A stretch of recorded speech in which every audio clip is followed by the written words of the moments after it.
এবছরের 25শে ডিসেম্বরে 3টে বাংলা ছবি মুক্তি পাচ্ছে। দেবের প্রজাপতি 2, সৃজিত মুখার্জির লহ গৌরাঙ্গের নামরে। অন্যদিকে সুরিন্দর ফিল্মসের পক্ষ থেকে আসছে মিতিন মাসি। এই 3টে ছবির মধ্যে কোন ছবিটা বক্স অফিসে এগিয়ে থাকবে, কোন ছবিটা পিছিয়ে থাকবে, কার কি স্ট্র্যাটেজি, সব নিয়ে আলোচনা করব এই ভিডিওতে। বক্স অফিস প্রেডিকশন নিয়ে এই ছবিতে আমরা আলোচনা করব এবং কোন ছবি দর্শকদের পছন্দ হতে পারে সব নিয়ে কথা বলবো এই ভিডিওতে। তাহলে চলুন দেরি না করে শুরু করছি এই প্রেডিকশন ভিডিওটা। Hastalipi originals, the ultimate filmy dose. প্রথমে কথা বলা যাক কোয়েল মল্লিকের আপকামিং ছবি মিতিন মাসির নতুন ছবির নাম একটি খুনির সন্ধানে। এই ছবির সম্বন্ধে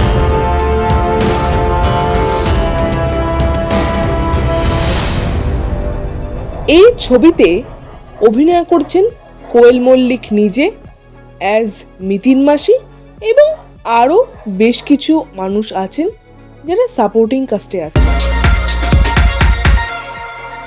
ভালো ভালো অভিনেতা অভিনেত্রীরা এই ছবিতে আছেন, কিন্তু মেন ফোকাস কোয়েল মল্লিক। এবার কোয়েল মল্লিকের এর আগে কিন্তু মিতিন মাসির বেশ কয়েকটা ছবি এসছে যেগুলো দর্শকদের কিন্তু ভালো লেগেছে। মিতিন মাসি হিসেবে কোয়েল মল্লিকের কিন্তু আলাদা একটা গ্রহণযোগ্যতা আছে। সুতরাং যারা গোয়েন্দা ছবি দেখতে পছন্দ করেন তাদের কাছে মিতিন মাসির নামটা অত্যন্ত পরিচিত। এই ছবিটা বিশেষ করে যারা ডিটেকটিভ ছবি দেখতে পছন্দ করে তাদের কিন্তু ভালো লাগতে বাধ্য। এবং এই ছবির এবারের যে ফ্র্যাঞ্চাইজিটা হয়েছে, অর্থাৎ একটি খুনির সন্ধানে, যে মিতিন মাসির যে ছবিটা এবারে মুক্তি পাবে, সেই ছবিটার কিন্তু বাজেট যথেষ্ট বেড়েছে এবং ছবির মিউজিক ডিরেকশন দিচ্ছেন জিৎ গাঙ্গুলি।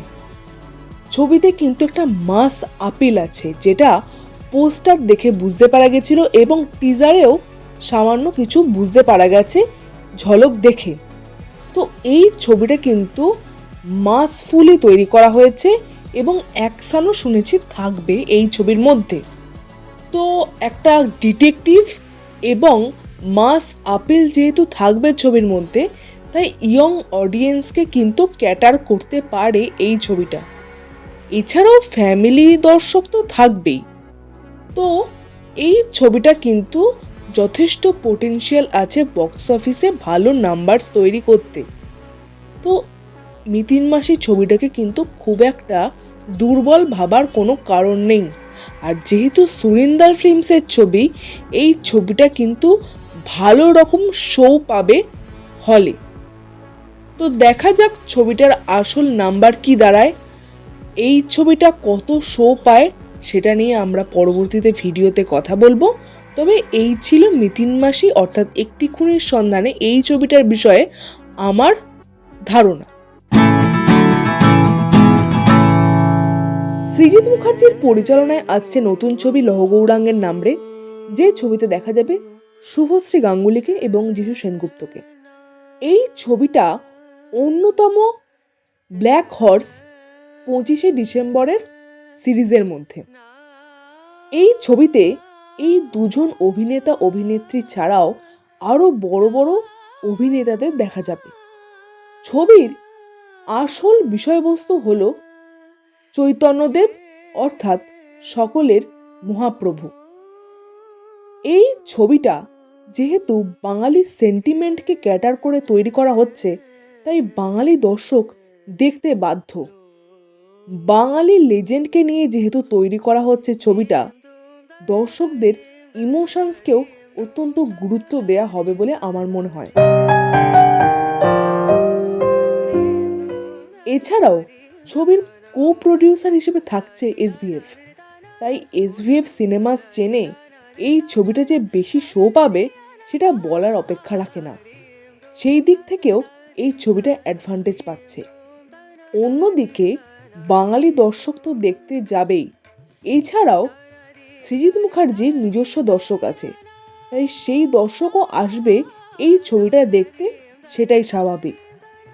তো এই ছবিটাও কিন্তু ভালো পোটেনশিয়ালে আছে বড় নাম্বার তৈরি করার জন্য, অর্থাৎ বক্স অফিসে এই ছবিটাও কিন্তু পিছিয়ে নেই।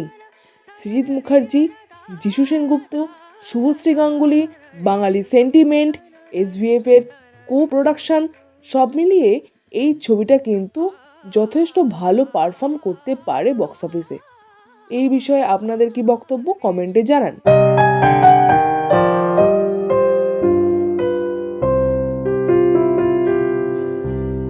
সবশেষে কথা বলবো দেব এবং মিঠুন চক্রবর্তী অভিনীত ছবি প্রজাপতি 2কে নিয়ে। প্রজাপতি ছবিটা যখন 2022-এ এসেছিল, তখন সেই ছবিটা কিন্তু ইন্ডাস্ট্রি হিট হয়েছিল। সেই সময় যতদূর শোনা যায় 14 কোটি থেকে 16 কোটি টাকা গ্রস কালেকশন করেছিল বক্স অফিসে এই ছবিটা। তারই যখন সিকুয়াল ছবি আসছে, অর্থাৎ পার্ট 2 ছবি আসছে, তাহলে সেই ছবিটাও দেখতে দর্শকদের মধ্যে উন্মাদনা থাকবে, সেটাই স্বাভাবিক। আর দেবের এখন যা ক্রেজ, আগের বছর খাদান এসে দেব যেভাবে দর্শকের মধ্যে ঢুকে গেছে, তারপরে এবছরে প্রজাপতি 2 নিয়ে দর্শকদের মধ্যে যে মাতামাতি থাকবে, সেটা না বললে দর্শকরা অবিশ্বাস করবে। তাই এই ছবিটা যে সবচেয়ে বেশি বেনিফিট পাবে, সেটাই স্বাভাবিক।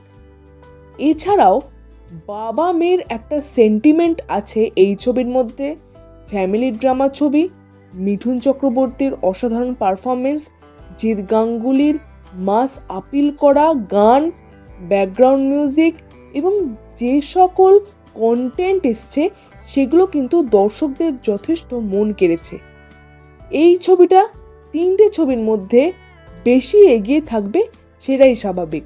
কারণ এর আগে দেবের যে কটা ছবি এবছরে এসছে, যেমন ধূমকেতু, রঘু ডাকাত, প্রত্যেকটাই কিন্তু এক বক্স অফিসে ভালো নাম্বার তৈরি করেছে।